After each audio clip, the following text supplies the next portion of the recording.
God is a hard worker.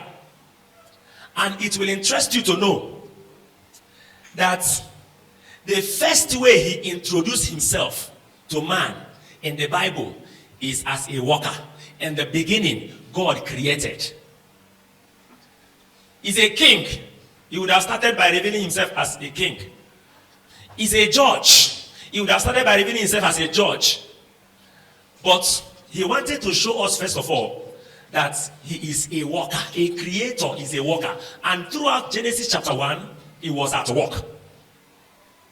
He worked, and sometimes, in fact, most times when he finished working, he will look at his work and he will see that what he has done is very good.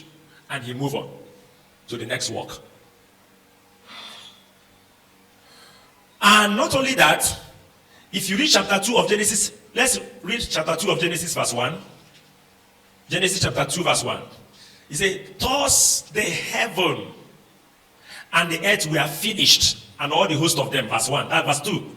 And on the seventh day, God ended his work, which he has made, and he rested on the seventh day from all his work, which he has made. Note that his work, somebody say his work. He ended his work. He didn't say he ended the work or a work.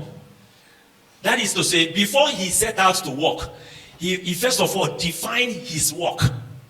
And then he began to work on it. And he didn't stop working until he finished his work. When he finished his work, he now rested. Then the next verse, verse 3.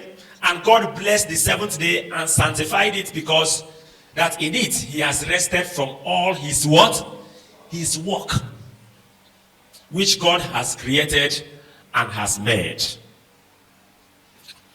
In John chapter 5 verse 17, Jesus spoke and said, my Father is working and I am working.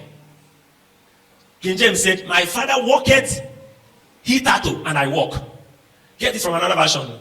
My Father is talking about God. That is to say, it was not the work of creation that ended his work. He only rested after creation.